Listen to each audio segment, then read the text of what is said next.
Bonjour les amis, bienvenue de retour sur Histoire Reddit. Alors imaginez un peu, vous êtes là à travailler 50 heures par semaine, à payer toute la vie de quelqu'un, ses études, sa voiture, ses ongles, ses extensions de cils, tout le cirque, et elle utilise votre argent pour financer sa petite aventure romantique avec un gars rencontré en cours. Audacieux. Vraiment audacieux. Et le meilleur dans tout ça? Le gars pour qui elle vous a quitté, celui qu'elle décrivait comme une sorte de prodige du classement Forbes 30 Under 30, s'est révélé être absolument, spectaculairement, magnifiquement fauché. Genre, pas juste fauché. Fauché au point de cacher un enfant secret, de conduire la voiture de maman et de travailler pour une entreprise de MLM. Un vrai chef-d'œuvre. Mais ce qui m'a vraiment marqué dans cette histoire, ce n'est pas seulement la tromperie. C'est ce qui s'est passé après. Parce que cet homme n'a ni pleuré, ni supplié, ni posté de citations tristes sur Instagram. Il a ouvert son ordinateur portable et s'est mis au travail. Restez jusqu'à la fin, parce que cet arc de revanche est complètement incroyable. Je te quitte pour mon meilleur ami. Il est tout ce que tu n'es pas, a annoncé ma copine pendant que j'étais littéralement en train de payer son master. Tu es juste une option sûre, mais je mérite mieux. J'ai calmement répondu, bonne chance, puis j'ai annulé le paiement de ses études. 2 jours plus tard, à peine quelques heures après ça, elle me suppliait déjà de la reprendre après avoir découvert que son nouveau petit ami était au chômage et croulait sous les dettes de carte de crédit. Je m'appelle Jake, j'ai 30 ans et je travaille comme chef de projet dans une entreprise de construction de taille moyenne à Denver, où je gagne environ 95 000 $ par an. Pas riche, mais à l'aise. Je possède une maison correcte de 3 chambres dans un bon quartier, que j'ai acheté il y a 3 ans pour 385 000 $. J'ai bossé comme un dingue pour arriver là où j'en suis. J'ai commencé comme ouvrier juste après le lycée, j'allais au community college le soir, puis j'ai gravi les échelons un par un. Aucun passe-droit, juste du travail acharné. Je ne suis pas un Chad qui attire facilement les femmes. Je suis probablement un 6 sur 10 dans mes bons jours, je mesure un M75, j'ai une carrure moyenne et des cheveux qui s'éclaircissent, alors je les garde rasés très courts. Mais je suis stable, fiable, et apparemment ça fait de moi un aimant pour un certain type de femme. Spoiler, ce n'est pas le genre qu'on veut épouser. C'est là qu'Ashley entre en scène. Je l'ai rencontrée il y a environ 2 ans et demi lors du barbecue d'un pote. Elle avait 24 ans, travaillait à temps partiel dans une boutique hors de prix à Cherry Creek et gagnait peut-être 25 000 $ par an si elle avait de la chance. Mais bordel, cette fille était un solide 9 sur 10. Cheveux blonds, yeux verts, un M68 avec des courbes exactement là où il fallait. Le genre de femme capable de stopper la circulation juste en marchant dans la rue.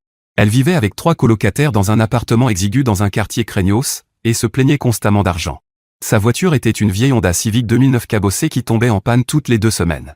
Elle s'habillait bien quand on sortait, mais je voyais clairement qu'elle comptait chaque centime pour maintenir son image. Comme le gentil pigeon que j'étais, j'ai commencé à l'aider de temps en temps. Les dîners sont devenus des sorties où je payais toujours l'addition. Sa voiture tombait en panne? J'appelais un Uber où je venais la chercher. Ses colocataires faisaient trop de bruit pour qu'elle dorme. Elle a commencé à passer de plus en plus de nuits chez moi. Ce qui avait commencé comme quelques soirées occasionnelles s'est transformé en Ashley vivant pratiquement chez moi au bout d'environ 6 mois. Elle gardait des vêtements dans mon placard, son maquillage envahissait le comptoir de ma salle de bain, et sans que je comprenne comment, je me retrouvais à acheter les courses pour 2 personnes alors qu'elle ne contribuait absolument à rien dans la maison. Mais j'étais complètement aveuglé par elle et je m'en fichais. Ashley savait exactement comment me manipuler. Elle se promenait en mini-short et débardeur, me faisait des faveurs sexuelles surprises quand je rentrais du travail, préparait parfois le dîner avec des ingrédients que j'avais achetés, et me donnait l'impression de sortir avec un mannequin. Je pensais avoir décroché le jackpot. Le premier énorme signal d'alarme aurait dû être lorsqu'elle a commencé à parler de son envie d'obtenir un master en marketing. « Jake, je ne gagnerai jamais vraiment bien ma vie en travaillant dans le commerce », disait-elle tout en se peignant les ongles avec un vernis à 50 $. J'ai besoin d'évoluer, mais les études supérieures coûtent tellement cher. Le programme MBA de l'université de Paul coûtait 42 000 $ pour le cursus complet. Ashley prétendait avoir regardé les aides financières, mais qu'elle n'avait droit à presque rien parce que ses parents gagnaient trop d'argent, même s'ils ne l'aidaient absolument pas. Elle soupirait dramatiquement en expliquant qu'elle finirait probablement coincée dans le commerce toute sa vie parce qu'elle ne pouvait pas se permettre d'améliorer sa situation. Comme un idiot fini, j'ai proposé de payer pour elle. Vraiment? Jake, tu es sérieux? C'est incroyable. Tu ferais vraiment ça pour moi? Elle m'a sauté dessus directement sur le canapé, et nous avons eu l'un des meilleurs moments au lit de toute ma vie. Je réfléchissais avec autre chose que mon cerveau, convaincu que j'investissais dans notre avenir commun. Elle obtiendrait son diplôme, décrocherait un poste bien payé dans le marketing, et nous deviendrions ce couple puissant vivant le rêve américain. Quel abruti j'étais. Une fois Ashley entrée dans le programme MBA, les dépenses sont devenues encore plus folles. Elle avait besoin d'un nouvel ordinateur portable pour les cours, 1800 $. De vêtements professionnels pour les présentations, séance shopping à 3200 $. Et d'une voiture qui ne lui ferait pas honte sur le parking des étudiants. J'ai co-signé un leasing pour un Honda CR-V 2022 parce que son ancienne Civic n'était pas assez professionnelle. Elle a réduit ses heures au magasin pour se concentrer sur ses études, ce qui signifiait que son revenu déjà minuscule avait pratiquement disparu. Soudainement, je payais absolument tout, le loyer, les charges, les courses, ses mensualités de voiture, l'assurance, l'essence, les sorties, les loisirs, et bien sûr les paiements mensuels de ses études. Mes dépenses mensuelles sont passées d'environ $3,200 à plus de $6,100. Je continuais encore à économiser un peu, mais mon fonds d'urgence ne grandissait plus. Ashley me remerciait avec de l'affection et de l'intimité, alors je me disais que c'était temporaire. Une fois diplômée et avec un bon travail, elle commencerait à contribuer davantage. Le sentiment de droit acquis a commencé à apparaître petit à petit. Elle se plaignait si j'achetais des produits bon marché au lieu des trucs bio qu'elle préférait. Elle voulait manger au restaurant plus souvent parce qu'elle était soi-disant trop stressée par les cours pour cuisiner. Sa routine beauté est devenue complètement folle, $200 par mois pour des extensions de cils, 150 pour les ongles, des rendez-vous coiffure à $300 toutes les 6 semaines, et $400 par mois en produits de soins pour la peau. Jake, j'ai besoin d'avoir une apparence professionnelle pour les événements de networking, disait-elle quand je remettais les dépenses en question. C'est un investissement pour notre avenir. Notre avenir. C'était moi qui payais, mais apparemment c'était notre avenir. Elle a aussi entièrement redécoré mon salon sans même me demander mon avis. Je suis rentré un jour pour découvrir $4,200 de nouveaux meubles, œuvres d'art et décorations inutiles qui semblaient tout droit sortis d'un tableau Pinterest ultra cliché. Quand je lui ai demandé pourquoi elle n'avait pas discuté avec moi avant un achat aussi important, elle m'a répondu que j'étais contrôlant et que la maison avait besoin d'une touche féminine. Notre vie intime a commencé à décliner vers le 8e mois de son programme. Elle était toujours trop fatiguée, trop stressée ou avait trop de devoirs. Nos soirées du vendredi sont devenues elle en train d'étudier pendant que je regardais Netflix seul. Elle venait se coucher après que je sois déjà endormi et repartait avant que je me réveille pour aller travailler. J'ai mis ça sur le compte du stress des études supérieures. Grave erreur. Environ 10 mois après le début de son programme, Ashley a commencé à mentionner un gars de son cours de marketing stratégique nommé Liam. Au début, ça semblait innocent. Liam pense qu'on devrait aborder le projet comme ça. Ou, Liam connaît quelqu'un qui travaille dans un cabinet de conseil. Mais ensuite, les mentions sont devenues plus fréquentes et beaucoup plus détaillées. Liam conduisait une BMW M3. Liam possédait sa propre agence de marketing digital. Liam avait des clients comme Pepsi et Nike. Liam suivait le MBA pour développer son réseau et apprendre la stratégie d'entreprise parce qu'il voulait étendre son business à l'échelle nationale. Elle rentrait des groupes d'études à 23 heures en parlant de l'intelligence incroyable de Liam, de toutes ses idées sur l'entrepreneuriat et le développement d'entreprise. Elle a commencé à s'habiller davantage pour aller en cours, avec des tenues beaucoup trop moulantes pour de simples présentations en classe. Nos conversations tournaient entièrement autour des derniers conseils business de Liam ou d'une nouvelle histoire sur son succès. Pendant ce temps-là, moi, je travaillais 50 heures par semaine à gérer des projets de construction, des entrepreneurs, des permis municipaux et des dépassements de budget. Donc ce gosse de riche pouvait financer le style de vie de ma copine pendant qu'elle rêvait d'un autre homme. Le dernier énorme signal d'alarme, c'est quand Ashley a commencé à aller à des événements de networking plusieurs fois par semaine. C'était toujours des invitations de dernière minute où Liam avait soi-disant des billets supplémentaires pour un cocktail business ou une conférence professionnelle. Elle s'habillait comme si elle allait en boîte de nuit et rentrait après minuit avec des histoires sur toutes les personnes importantes qu'elle avait rencontrées. Quand j'ai proposé de l'accompagner à l'un de ces événements, elle m'a dit qu'ils étaient réservés aux étudiants, ou uniquement sur invitation, ou que ce serait gênant d'amener un petit ami. Mais elle n'avait jamais aucun problème à me raconter comment Liam connaissait toutes les bonnes personnes et la présentait à de potentiels employeurs. J'ai commencé à me sentir comme un distributeur automatique ambulant. Ashley m'embrassait le matin avant de partir, passait toute la journée à l'école avec Liam, rentrait à la maison pour parler de Liam, puis prétendait être trop fatiguée pour avoir des moments intimes à cause de tout le networking qu'elle faisait. Mais je me suis convaincu que j'étais paranoïaque. Qu'elle était juste ambitieuse et concentrée sur sa carrière. Que Liam l'aidait simplement à se créer des contacts. Que j'étais juste insécure et contrôlant. Putain, j'étais naïf. Le 15 mars. Je n'oublierai jamais cette date parce que c'est le jour où tout mon monde s'est effondré. Je travaillais depuis chez moi ce jour-là, en train de gérer des problèmes de permis pour un projet commercial. Ashley avait un cours tardif qui finissait vers 14 heures, donc je m'attendais à ce qu'elle rentre vers 15 heures. Quand elle est entrée à 14h30, elle avait cette expression sur le visage, nerveuse mais déterminée, comme si elle avait répété un discours dans la voiture. « Jake, il faut qu'on parle », a-t-elle dit en restant dans l'encadrement de la porte au lieu de venir m'embrasser comme d'habitude. Mon estomac s'est noué. Tous les hommes savent que cette phrase signifie que leur vie est sur le point d'être détruite. « Je suis amoureuse de Liam », a-t-elle dit sans aucune émotion dans la voix. « On est ensemble depuis 4 mois. Je vais emménager avec lui ce week-end. 4 mois.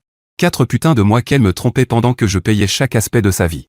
Pendant que je me tuais au travail pour financer sa vie de princesse, elle couchait avec un autre type et préparait tranquillement sa stratégie de sortie.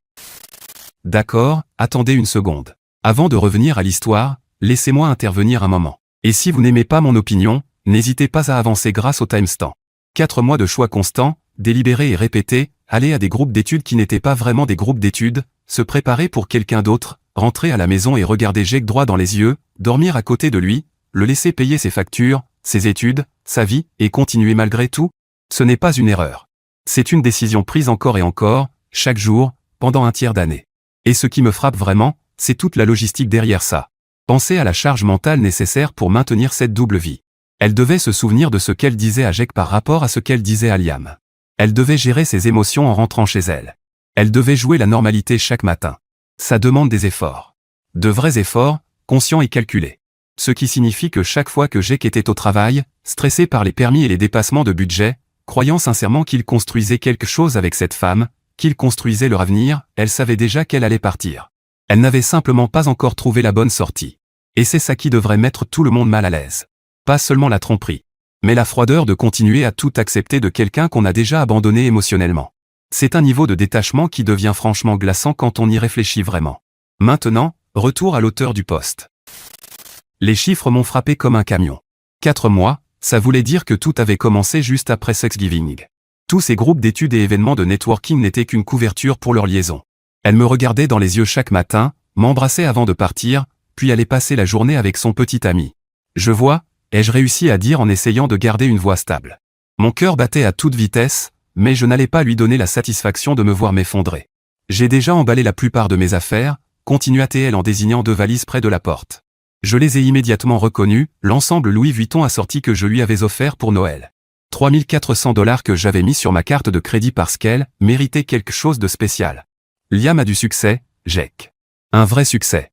Il m'emmène à Aspen ce week-end pour rencontrer certains de ses partenaires commerciaux.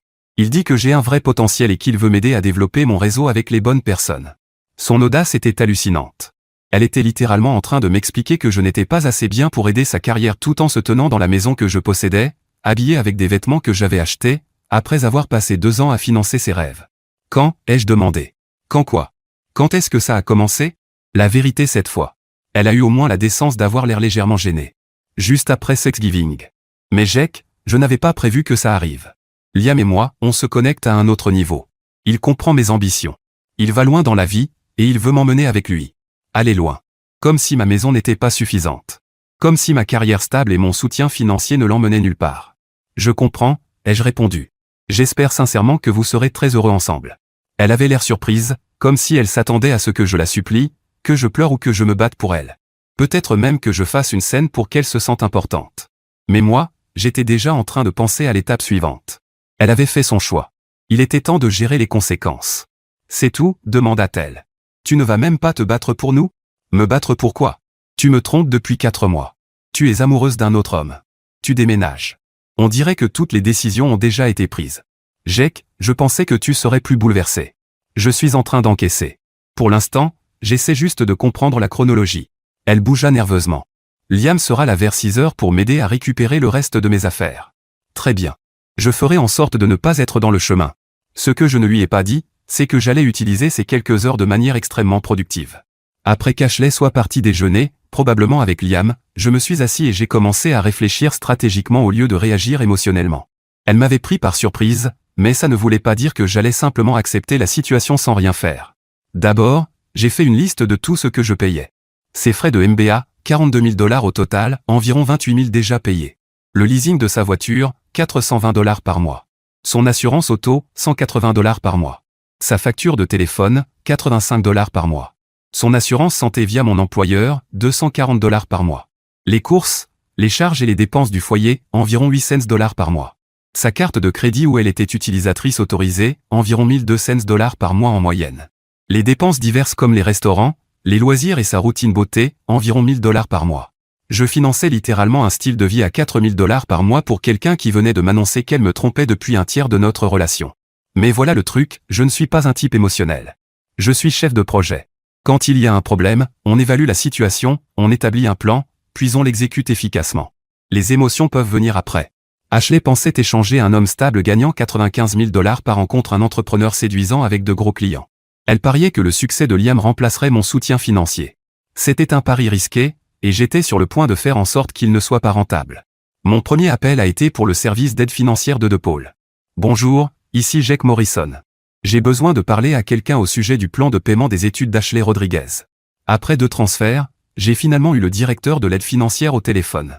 Je lui ai expliqué calmement qu'Ashley et moi n'étions plus ensemble, que j'étais le garantier de tous les plans de paiement, et que je voulais me retirer immédiatement de toute obligation future. Je prendrai en charge le semestre actuel puisqu'il se termine dans 6 semaines, mais je me retire officiellement des paiements pour les semestres d'été et d'automne. Merci de m'envoyer une confirmation écrite. Ils avaient besoin de 48 heures pour traiter les documents, mais ils ont confirmé qu'en tant que garant, j'avais parfaitement le droit de retirer mon obligation légale de paiement une fois le semestre en cours terminé. Ensuite, j'ai appelé mes sociétés de cartes de crédit. Ashley était utilisatrice autorisée sur mes cartes American Express et Chase, celles qu'elle utilisait pour ses séances shopping et ses rendez-vous beauté. Je l'ai immédiatement retirée des 2 comptes. Puis j'ai appelé mon assurance automobile pour la retirer de ma police. Elle conduisait le CRV pour lequel j'avais co-signé le leasing, mais si elle ne vivait plus ici, elle devait avoir sa propre assurance. J'ai aussi appelé mon opérateur téléphonique pour retirer sa ligne de mon forfait familial. Si elle voulait rester en contact avec Liam, elle pouvait payer sa propre facture de téléphone. Le coût final a été de changer tous les mots de passe qu'elle pouvait connaître. Netflix, Amazon Prime, Spotify, Hulu, même le mot de passe du Wi-Fi. Si elle voulait du divertissement chez Liam, ils pourraient payer leurs propres abonnements. Mais je n'avais pas encore terminé. Ashley avait laissé derrière elle environ la moitié de sa garde-robe. Toutes les fringues hors de prix que je lui avais achetées ces 2 dernières années.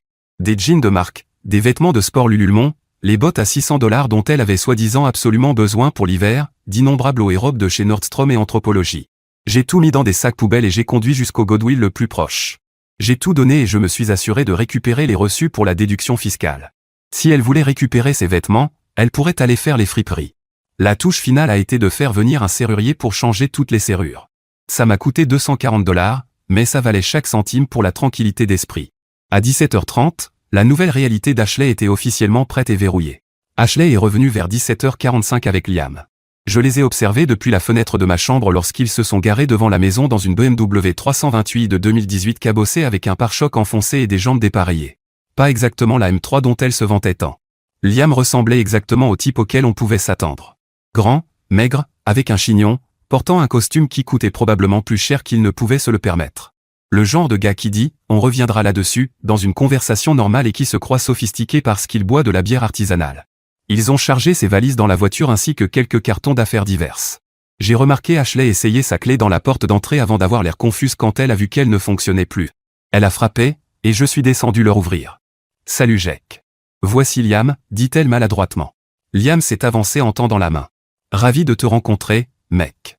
Ashley m'a beaucoup parlé de toi. J'imagine bien. » Je lui ai serré la main sans répondre. « Jake, ma clé ne marche plus, » dit Ashley. « J'ai changé les serrures. »« Pourquoi tu ferais ça? Tu ne vis plus ici. » Elle avait l'air blessée, comme si c'était totalement inattendu. « J'ai juste besoin d'aller chercher quelques affaires à l'étage. »« Quelles affaires? » ?»« Mes vêtements, mon maquillage, quelques bijoux. »« Les vêtements ont déjà été donnés. Ton maquillage est dans une boîte près de la porte. »« Quels bijoux? »« Mes boucles d'oreilles, le collier que tu m'as offert pour mon anniversaire, mes bagues. Ce sont des cadeaux. Ils sont à toi. » Je suis monté à l'étage et je suis revenu avec une petite boîte à bijoux. Tiens. Elle l'a ouverte et a commencé à avoir l'air confuse. Où est le bracelet Cartier? Et le collier Tiffany? Quel bracelet Cartier? Celui que tu m'as offert pour la Saint-Valentin. Il coûtait genre 1500 $. Ah, celui-là. Je l'ai retourné au magasin. Son visage est devenu blanc. Tu ne peux pas retourner un bijou après 2 mois. Si, quand tu gardes le reçu et que le magasin entretient une bonne relation avec toi en tant que client. Apparemment, ils sont très compréhensifs quand tu expliques que ta copine te trompait. Liam commençait à avoir l'air mal à l'aise. Peut-être qu'on devrait juste partir, H. Non, c'est ridicule. Jake, tu ne peux pas simplement reprendre des cadeaux. Regarde-moi faire. Et tu devrais peut-être vérifier tes cartes de crédit. Et ton téléphone. Et probablement Netflix quand tu arriveras chez Liam. La réalité commençait enfin à lui tomber dessus. Qu'est-ce que tu veux dire? Je veux dire qu'à partir d'aujourd'hui, tu es financièrement indépendante. Félicitations. Elle s'est tournée vers Liam. C'est complètement fou, non? Il ne peut pas juste me couper comme ça. Liam regardait ses chaussures. On devrait juste y aller, Ashley. On trouvera une solution. Ils sont partis pendant qu'Ashley me lançait des regards meurtriers. Je suis rentré, j'ai commandé une pizza et j'ai passé la soirée la plus paisible que j'avais connue depuis des mois. Le jeudi matin, mon téléphone a commencé à sonner à 7 heures. Ashley appelait en panique. Jake, J'ai essayé de payer un café avec ma carte et elle a été refusée. C'est parce que tu n'es plus utilisatrice autorisée. Tu ne peux pas faire ça. J'ai besoin de cette carte. Pourquoi faire? Tu as un travail. Tu as Liam. Débrouille-toi.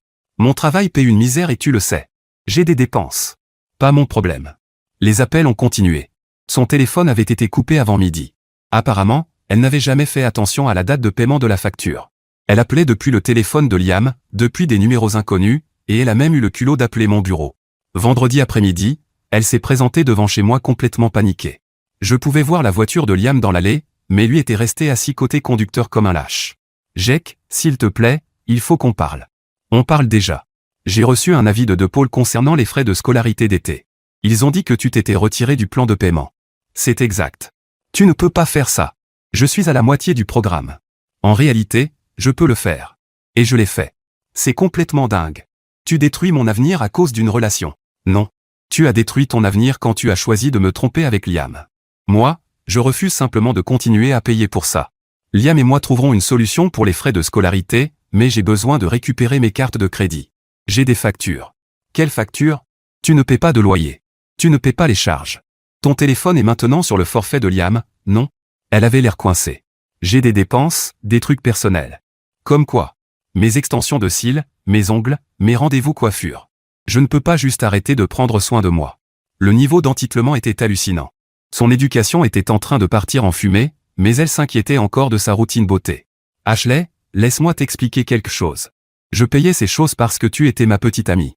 Tu ne le es plus. Tu es la petite amie de Liam maintenant. Donc Liam peut payer pour tes extensions de cils. Il ne comprend pas à quel point ça coûte cher d'être une femme. Ça ressemble à une conversation que tu devrais avoir avec lui. Elle s'est mise à pleurer. De vraies larmes cette fois, pas les faux pleurs manipulateurs. Jake, s'il te plaît. J'ai fait une erreur. Une énorme erreur. Liam il n'est pas ce que je pensais. D'accord, attendez ici un moment, c'est encore moi. Passez simplement cette partie grâce au timestamp si vous n'aimez pas mon opinion. Alors, j'ai sincèrement des sentiments partagés, et je pense qu'il est important d'être honnête à ce sujet. Parce que d'un côté, absolument. À 100% Jake ne lui doit plus rien. Elle l'a trompé, elle est partie, elle a fait son choix. La limite qu'il pose ici est totalement légitimée, honnêtement, elle aurait dû arriver bien plus tôt. Mais voici la vérité inconfortable, Ashley debout devant cette porte à dire qu'elle ne peut plus se payer ses extensions de cils, ses ongles, ses cheveux, ce n'est plus seulement de l'entitlement. C'est aussi quelqu'un qui ne sait réellement pas comment fonctionner comme un adulte indépendant. Et c'est en fait un peu tragique. Parce que Jake, en prenant tout en charge pendant 2 ans, a accidentellement aggravé le problème. Quand on enlève tous les défis financiers de la vie de quelqu'un pendant assez longtemps, cette personne cesse de développer la capacité à gérer ses défis par elle-même. Ashley n'a jamais appris à faire un budget, à se sacrifier, à établir des priorités, parce qu'elle n'en a jamais eu besoin. La générosité de Jake, même si elle partait d'une bonne intention, l'a essentiellement empêché de grandir. Maintenant, je ne dis pas que Jake devrait continuer à payer. Absolument pas. Mais je pense qu'il y a une leçon inconfortable cachée ici pour toutes les personnes serviables et généreuses qui regardent cette histoire. Quand vous faites trop pour quelqu'un, vous ne l'aidez pas toujours à grandir. Parfois, vous construisez simplement une dépendance qui finit par se transformer en sentiment de droit acquis. Les relations les plus saines sont celles où 2 personnes se choisissent, pas où une personne a besoin de l'autre pour survivre. Jake était un partenaire. Ashley l'utilisait comme une infrastructure. Et aucun des deux n'a vraiment compris cette dynamique avant qu'elle ne s'effondre spectaculairement un jeudi après-midi de mars. Maintenant, retour à l'auteur du post. Là, ça devenait enfin intéressant. Comment ça, ai-je demandé. Il disait qu'il possédait une société de conseil avec de gros clients. Mais Jake, il loue un studio à Capitol Hill avec un colocataire. Un putain de colocataire. Il conduit l'ancienne BMW de sa mère et travaille dans une petite start-up où il gagne peut-être 40 000 $ par an. Il a menti sur tout. L'ironie était parfaite. Elle m'avait quitté, moi, un homme avec une carrière stable, sa propre maison et suffisamment d'argent pour financer son style de vie, pour un pseudo-entrepreneur qui gagnait moins qu'elle dans sa boutique. Ça ressemble surtout à un problème de Liam. Je ne peux plus rester chez lui. Son colocataire est un gamer bizarre qui se balade en sous-vêtements. Il n'y a aucune intimité, aucun espace pour mes affaires. C'est dégoûtant. Où est-ce que tu dors alors? Dans ma voiture. J'ai presque eu de la peine pour elle. Presque. Ashley, tu as fait ton choix. Tu as passé 4 mois à préparer ta stratégie de sortie, à me tromper pendant que je payais l'intégralité de ta vie. Tu as choisi Liam plutôt que la stabilité. Tu as choisi l'excitation plutôt que la loyauté. Tu as choisi de détruire une bonne relation pour une fantaisie qui s'est révélée être du vent. Ce sont tes choix. Et voilà les conséquences. S'il te plaît Jake, je ferai n'importe quoi. N'importe quoi, sauf être fidèle, apparemment. Elle est partie en pleurant. Liam n'est même pas sorti de la voiture. Pendant le week-end, toute la famille d'Ashley s'est mise à m'appeler. Sa mère, sa sœur, sa tante, même son père que j'avais rencontré exactement 2 fois en 2 ans. « Jake, tu ne peux pas abandonner Ashley comme ça », m'a dit sa mère samedi matin. Elle a fait une erreur, mais elle a compris la leçon. Madame Rodriguez, elle n'a pas fait une erreur. Elle a fait le choix délibéré de me tromper pendant 4 mois pendant que je payais ses études et son style de vie. C'est notre petite fille. Elle est perdue et effrayée. Elle a 24 ans, pas 4 ans. Et si elle est perdue, peut-être qu'elle aurait dû réfléchir avant de tromper l'homme qui payait ses factures. Tu n'es pas obligé d'être vulgaire. Et vous n'êtes pas obligé de m'appeler pour exiger que je finance l'infidélité de votre fille. Sa sœur Maria était encore pire. Elle m'a appelé dimanche soir avec un discours culpabilisant déjà préparé. Jake, Ashley t'aime vraiment. Elle était juste confuse. Liam l'a manipulée en lui faisant croire qu'il avait du succès. C'est elle la victime. Une femme de 24 ans manipulée dans une liaison de 4 mois? C'est ça votre défense? Elle était vulnérable. Elle n'avait jamais eu de vraie relation avant toi. Et bien maintenant, elle apprend ce qui arrive quand on détruit une vraie relation pour de fausses promesses. Tu es cruel. Elle dort dans sa voiture. Elle a choisi Liam. Elle peut dormir dans sa voiture à lui. Le meilleur appel est venu de son père le lundi. Il a essayé de jouer au macho à l'ancienne. Fiston, tu dois assumer et prendre soin d'Ashley. C'est ce que font les vrais hommes. Ils protègent leurs femmes. Monsieur, avec tout le respect que je vous dois, les vrais hommes ne paient pas pour les copines d'un autre mec. Peut-être que si vous aviez appris à votre fille la loyauté au lieu du sentiment de droit acquis, nous n'aurions pas cette conversation. Comment oses-tu critiquer mon éducation? Alors ne me faites pas la leçon sur mes responsabilités envers une ex-infidèle. Il m'a raccroché au nez. Pendant ce temps-là, Ashley menait sa petite guerre sur les réseaux sociaux. Elle a publié un long message Facebook expliquant que j'étais vindicatif et contrôlant parce que je lui avais coupé ses cartes de crédit et arrêté de payer ses études. Elle se présentait comme la victime d'une relation émotionnellement abusive où j'utilisais l'argent pour la contrôler. Au début, elle a reçu beaucoup de soutien, surtout de la part de ses copines qui ne connaissaient pas toute l'histoire. Mais ensuite, certains de nos amis communs ont commencé à poser des questions dans les commentaires. « Attends, tu ne l'as pas trompé ?» a commenté mon pote Chris. « C'est compliqué », a répondu Ashley. « En quoi tromper quelqu'un est compliqué ?» a demandé ma collègue Sarah. Ashley a fini par supprimer le post après s'être fait démonter dans les commentaires, mais pas avant que je prenne des captures d'écran de tout pour mes dossiers personnels. Mardi, les menaces juridiques sont arrivées. Ashley avait engagé un avocat minable qui m'a envoyé une lettre affirmant que j'avais promis de payer l'intégralité de son diplôme et que l'arrêt des paiements constituait une rupture de contrat implicite ainsi qu'une détresse émotionnelle intentionnelle. La lettre était ridiculement peu professionnelle, faute de frappe, mauvaise référence juridique, clairement un modèle téléchargé sur Internet. Mais c'était suffisant pour me mettre en colère. J'ai appelé mon ami Mike, qui est un vrai avocat, et je lui ai montré la lettre. Il a éclaté de rire immédiatement. « Jake, c'est embarrassant. Aucun tribunal ne regarderait cette affaire sérieusement. Tu étais généreux, pas légalement obligé. Tu veux que je réponde? Oui. Mais fais-le de manière brutale. » Mike a renvoyé une lettre qui leur disait essentiellement d'aller se faire voir, mais avec un langage juridique parfaitement correct. Il a expliqué que je n'avais aucune obligation contractuelle de payer les études d'Ashley, qu'elle était une adulte capable de gérer elle-même ses finances, et que toute nouvelle menace juridique abusive entraînerait une contre-attaque pour harcèlement. Nous n'avons plus jamais entendu parler de cet avocat. Mais Ashley n'avait pas encore fini de se ridiculiser. Elle a lancé une cagnotte GoFundMe intitulée « Aidez-moi à terminer mes études », accompagnée d'une histoire larmoyante expliquant que son ex-petit ami abusif lui avait coupé les frais de scolarité pour la punir de l'avoir quitté. Elle prétendait que j'étais riche et vindicatif, et que je détruisais ses rêves par pure rancune. La cagnotte GoFundMe a été un désastre. Elle a récolté seulement $430 en 3 semaines, principalement grâce à de petits dons de personnes qui ne connaissaient pas la vraie histoire. Mais ensuite, des gens ont commencé à partager la cagnotte dans des groupes Facebook locaux, et nos amis communs ont commencé à raconter la vérité dans les commentaires. Cette fille a trompé son petit ami pendant des mois pendant qu'il payait absolument tout, a écrit un ami. Ce n'est pas une victime. C'est une profiteuse. Je connais Jake personnellement, et c'est l'un des gars les plus généreux et honnêtes que vous puissiez rencontrer, a commenté une autre personne. Ashley a détruit une bonne relation et maintenant elle veut que des inconnus paient pour ses erreurs. Elle a fini par supprimer la cagnotte après qu'elle soit devenue une séance publique d'humiliation. Les $430 récoltés ne suffisaient même pas à couvrir une seule unité de cours. Et c'est là que l'histoire devient vraiment intéressante.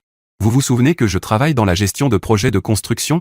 Une partie de mon travail consiste à effectuer des vérifications d'antécédents sur les entrepreneurs et sous-traitants. J'ai accès à certaines bases de données et réseaux professionnels pour vérifier les licences, les assurances, la stabilité financière, les antécédents judiciaires, tout ça est parfaitement légal et permet de protéger mon entreprise contre les risques. J'ai donc décidé de faire quelques recherches sur Liam, juste par curiosité. Et ce que j'ai trouvé était absolument incroyable. Ce pseudo-entrepreneur cachait de sacrés squelettes dans son placard. Il avait été licencié de son dernier vrai emploi dans une agence marketing pour avoir falsifié des rapports clients et gonflé ses feuilles de temps. Il avait 31 000 $ de dettes de cartes de crédit réparties sur 7 cartes différentes, 18 000 $ de prêts étudiants en défaut de paiement, et le meilleur dans tout ça, un mandat d'arrêt actif pour pension alimentaire impayée. Il s'avérait que Liam avait une fille de 3 ans à Milwaukee avec une femme nommée Jessica. Il devait 12 800 $ de pension alimentaire en retard et évitait les paiements depuis plus d'1 an. Il y avait aussi une décision de justice contre lui pour 4 200 $ venant d'un ancien propriétaire à cause de dégâts matériels et de loyers impayés. Mais attendez, ça devient encore meilleur. La société de conseil dont il se vantait? Une simple LLC existant uniquement sur papier. Aucune déclaration fiscale. Aucun revenu déclaré. Aucun permis ou licence commerciale. La start-up où il travaillait réellement était une de ces entreprises MLM douteuses de compléments alimentaires où il jouait essentiellement le rôle de vendeur porte-à-porte essayant de recruter des gens dans son réseau. Et la BMW? Elle était enregistrée au nom de sa mère. Le type conduisait la vieille voiture de maman tout en racontant aux gens qu'elle lui appartenait. J'avais des documents judiciaires, des dossiers professionnels, des jugements financiers, même des photos du mandat pour pension alimentaire impayée. Ce gars n'était pas seulement fauché. Il fuyait activement ses responsabilités tout en mentant sur absolument tout. Alors j'ai fait ce que toute personne raisonnable ferait avec ce genre d'informations. J'ai tout compilé dans un joli dossier bien organisé et créé une adresse email anonyme. L'objet du message était simple, information concernant votre petit ami Liam. J'ai joint tous les documents, les dossiers judiciaires, les documents de licenciement, les photos de la mère de son enfant et de sa fille récupérées sur Facebook, l'enregistrement de son entreprise montrant que sa LLC n'avait aucune activité, et même le document prouvant que la BMW appartenait à sa mère. Le mail ne contenait qu'une seule phrase. Je pense que vous devriez savoir avec qui vous vivez réellement. J'ai envoyé le message sur la boîte Gmail d'Ashley un jeudi après-midi, puis je me suis installé pour attendre. Vendredi matin, mon téléphone a sonné à 6 heures. C'était Ashley, complètement hystérique. Jack, s'il te plaît, j'ai tellement merdé. Aide-moi, s'il te plaît. Qu'est-ce qu'il y a encore? Liam, il n'est pas du tout celui qu'il prétendait être. Il a un putain d'enfant. Un enfant, Jack. Il ne m'a jamais dit qu'il avait un enfant. D'accord. Et il est fauché. Il doit des milliers de dollars de pension alimentaire. Il a été viré de son dernier boulot pour avoir menti. Son entreprise est fausse. Tout est faux. J'ai essayé de paraître surpris. Comment tu as découvert tout ça? Quelqu'un m'a envoyé des documents. Des papiers du tribunal, des dossiers professionnels et des photos de sa fille. Jack, je vis avec un père irresponsable qui a menti sur toute sa vie. Ça a l'air vraiment compliqué, Ashley. Et ça empire. Quand je l'ai confronté, il a tout avoué. Mais ensuite il m'a demandé de l'aider à payer la pension alimentaire. Il a dit qu'on formait une équipe maintenant et que je devais investir dans notre avenir en l'aidant à rattraper ses paiements. L'audace de ce type était presque impressionnante. Il demandait à sa sugar baby de l'aider à payer pour l'enfant qu'il avait abandonné. Et tu lui as répondu quoi? Je lui ai dit qu'il était complètement malade. Je n'ai plus d'argent. Tu as coupé toutes mes cartes.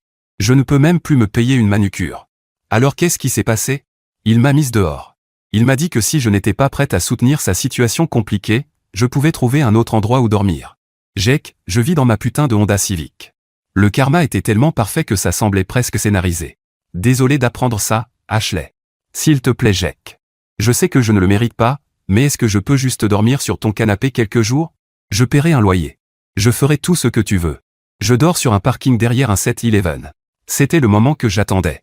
Elle était complètement brisée, désespérée, sans nulle part où aller. Le moment parfait pour l'option nucléaire. Ashley, laisse-moi être sûr d'avoir bien compris la situation. Tu m'as trompé pendant 4 mois pendant que je payais l'intégralité de ton style de vie. Tu m'as quitté pour un gars que tu croyais riche et plein de succès. Tu as laissé ta famille me harceler. Tu as essayé de me poursuivre en justice. Tu as lancé une cagnotte publique en disant que j'étais abusif. Et maintenant que ton petit ami de rêve s'est révélé être un père irresponsable fauché avec un enfant caché, tu veux que je te sauve. Je sais. J'ai été stupide. Égoïste. J'ai tout détruit. Mais j'ai compris la leçon, je te le jure. Quelle leçon exactement, ai-je demandé? Que j'avais une belle vie avec toi. Que j'ai gâché la meilleure chose de ma vie pour un loser qui m'a menti sur tout. Et que je suis une personne horrible qui ne mérite pas ton aide, mais je te supplie quand même parce que je suis désespéré et que je n'ai nulle part où aller. Au moins, elle était enfin honnête sur le genre de personne qu'elle était. Voilà ce qui va se passer, ai-je dit calmement. Tu vas publier sur tous tes réseaux sociaux, Facebook, Instagram, peu importe, toute la vérité sur ce que tu m'as fait. Tu vas admettre que tu m'as trompé pendant 4 mois, que tu m'as menti en face, que tu m'as utilisé pour mon argent, et que je n'ai rien fait de mal en te coupant financièrement. Tu vas présenter des excuses publiques et dire à tout le monde que Liam s'est révélé être un imposteur avec un enfant caché et des milliers de dollars de dettes. Jake, c'est humiliant. Pas autant qu'être obligé de dormir dans ta voiture parce que tu as choisi un raté au lieu d'un homme bien. Si je fais ça, tu m'aideras. J'y réfléchirai. Tu me le promets? Je te promets que j'y réfléchirai. Et elle l'a vraiment fait. En moins de 2 heures, Ashley avait publié des messages identiques sur Facebook et Instagram avec une longue confession humiliée. Je dois publiquement présenter mes excuses pour mon comportement horrible et rétablir la vérité concernant Jake Morrison. Ces derniers mois, j'ai répandu des mensonges en disant qu'il était contrôlant et abusif, mais la vérité est que c'est moi qui me suis comporté de façon horrible. Jake m'a soutenu financièrement pendant plus d'1 an, en payant mes études de MBA, ma voiture, mes dépenses quotidiennes, tout. Il n'a été que généreux et aimant envers moi. En retour, je l'ai trompé pendant 4 mois avec un camarade de classe nommé Liam, que je croyais riche et plein de succès. Je mentais à Jake tous les jours pendant qu'il travaillait dur pour soutenir mes rêves. Je préparais ma stratégie de départ pendant qu'il payait mes factures. Quand Jake l'a découvert, il a légitimement coupé tout soutien financier. Au lieu d'assumer mes actes, j'ai essayé de le faire passer pour le méchant. La vérité, c'est que Liam mentait sur tout. Il ne possède aucune entreprise, il est fauché, il a un enfant caché dont il ne s'occupe pas et il a des milliers de dollars de dettes. Il m'a utilisé exactement comme j'ai utilisé Jake, sauf que Jake, lui, avait réellement les moyens de me soutenir et choisissait de le faire par amour. J'ai détruit la meilleure relation de ma vie pour une illusion qui n'a même pas survécu une semaine après la découverte des mensonges. Je suis entièrement en tort dans cette histoire. Jake est un homme bien qui mérite mieux que ce que je lui ai fait subir. Je suis désolé d'avoir menti publiquement sur lui, et je suis désolé d'avoir profité de sa gentillesse. Je publie ceci parce que je lui dois des excuses publiques et parce que les gens méritent de connaître la vérité sur ce qui s'est réellement passé. Les commentaires ont été absolument brutaux. Nos amis communs, ses collègues de la boutique, même des inconnus la détruisaient dans les réponses.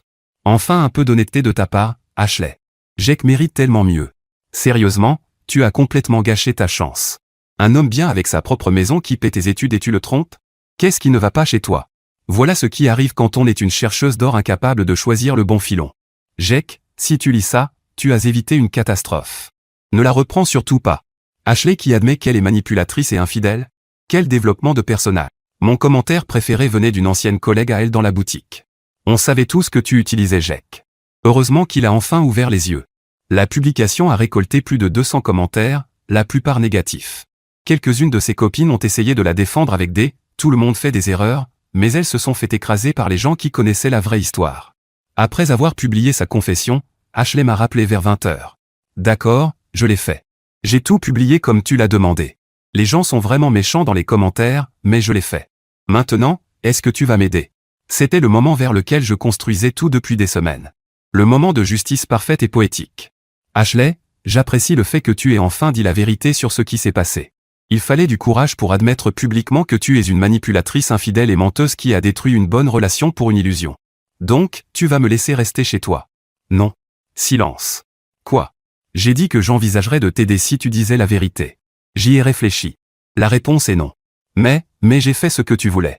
Je me suis humilié. J'ai dit la vérité à tout le monde. Tu as dit la vérité parce que c'était la bonne chose à faire, pas parce que je te l'ai demandé. Tu aurais dû le faire il y a des mois au lieu d'essayer de détruire ma réputation. Jake, s'il te plaît. Je n'ai nulle part où aller. Je vis dans ma voiture. Tu as choisi Liam. Maintenant tu assumes ce choix, seul. C'est cruel. Je me suis excusé. J'ai admis avoir eu tort.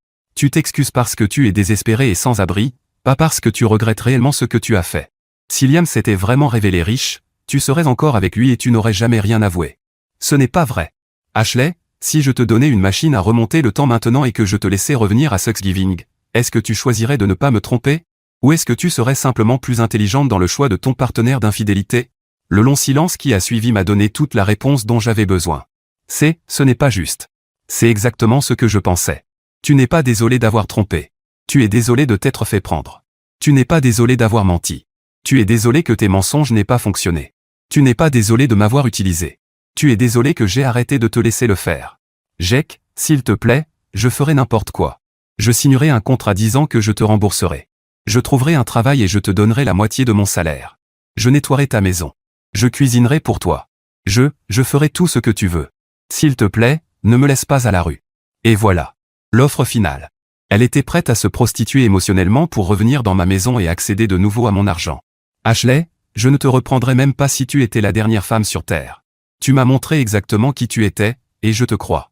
Tu es une profiteuse, une menteuse et une infidèle. Tu n'apportes rien dans ma vie à part des problèmes et des dépenses. Très bien. Très bien. Va te faire foutre, Jake. Tu vas regretter ça. Quand je me remettrai sur pied, tu verras ce que tu as perdu. J'en suis sûr. Bonne chance pour la suite. Puis j'ai raccroché et bloqué son numéro. Alors ma famille YouTube, voici mon avis sur cette histoire. Tout d'abord, Jake. Franchement. Je dois lui rendre hommage parce que la plupart des gens, dans cette situation, auraient soit supplié Ashley de rester, soit complètement perdu pied émotionnellement. Lui, il n'a fait ni l'un ni l'autre. Il s'est assis, a fait une liste et a commencé à passer des appels. Ce n'est pas seulement du respect de soi, c'est une intelligence émotionnelle à un niveau que, soyons honnêtes, la plupart d'entre nous n'ont pas quand leur cœur vient juste d'être brisé. Le respect est mérité. Mais je veux aussi être honnête, Jake n'était pas totalement innocent dans la façon dont tout ça a commencé. Le gars payait absolument tout après seulement 6 mois de relation.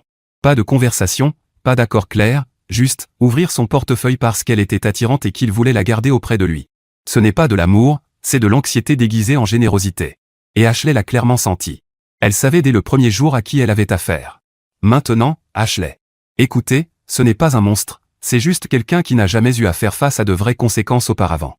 Elle avait sa famille pour la couvrir, elle a essayé les avocats, GoFundMe, les réseaux sociaux, elle a tout tenté en espérant que quelque chose fonctionne. Et quand rien n'a marché, la réalité a finalement frappé à sa porte. Dormir dans une Honda Civic derrière un 7-Eleven, c'est un professeur brutal, mais apparemment c'est exactement ce qu'il lui fallait. Et Liam ? Liam, c'est juste une leçon de prudence ambulante. Un homme qui a construit toute sa personnalité avec des apparences empruntées et la voiture de sa mère. Rien de plus à dire. La vraie leçon ici, honnêtement, arrêtez de confondre soutien financier et amour. Jake donnait son argent à Ashley alors qu'il aurait dû lui donner des standards et des limites.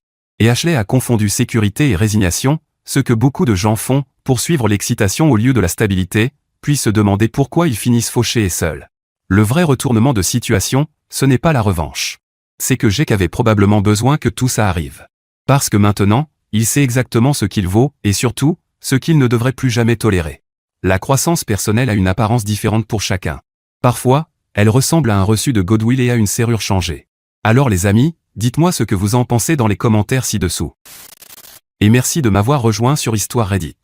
Assurez-vous de liker et de vous abonner. On se retrouve dans la prochaine vidéo.